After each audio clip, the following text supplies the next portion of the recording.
Santa? Wake up, Bobby. Wake up. Wake up.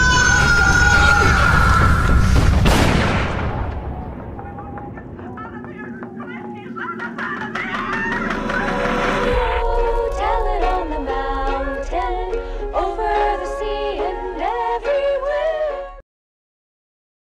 Buster Small Heart is directed by Sarah Adina Smith and stars Rami Malek and DJ Qualls. And I went into this movie completely blind. Like, I only read the synopsis, and that's when I figured out that I was intrigued by it. And when this movie started, just with like the opening shot, you just know that you're in for a beautifully shot and well-executed movie.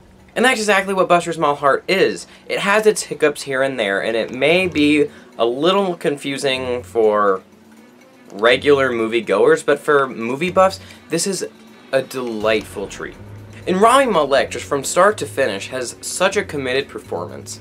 I mean, it's kind of about different universes and stuff, so he has to do kind of like 3 different characters, 3 different forms of himself, and it's kind of like James McAvoy in Split, just not as much. And during this movie, since this was showing at my local indie theater, I mean, everyone there is a film buff. Like, everyone there can appreciate a pretty shot, and there was actually one dude who lifted up his phone during the movie and took a picture of one of the shots, just right in the middle of the theater. And you can't predict this movie. If you go into this thinking that you're gonna predict every single thing that's gonna happen, you're gonna have a rough time, because this movie is so well written and so well done that you don't know what's gonna happen. Right when you think something's gonna happen, they take a U-turn and completely do something different. This is one of those movies, kind of like Cure for Wellness, Arrival, all of those kind of movies that when you start it, you have to be paying attention to the movie and nothing else.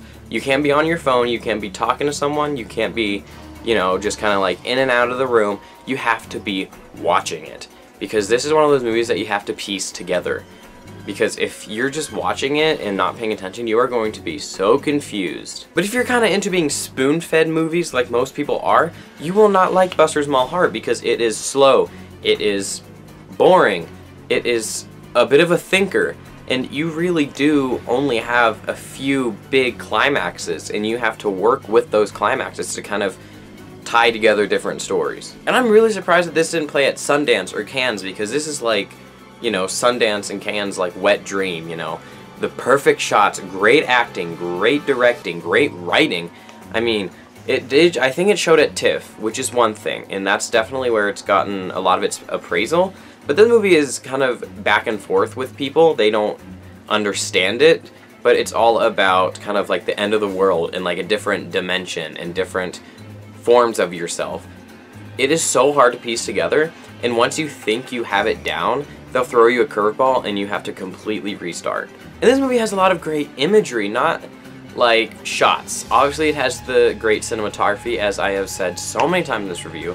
It has a lot of meaning to things. Turning a picture upside down, or like the symbol of kind of like an apple shape with lines going out and then back into each other. That drawn on a window, or different scenes throughout this entire film. They all have a meaning, and they all come back to this main character, and it's amazing. This is one of the most shocking and heartbreaking movies I have seen all year. You don't expect it to do the things that it does, because when you go in, you don't expect much. So when it does some of the things that this movie does, you are going to be floored.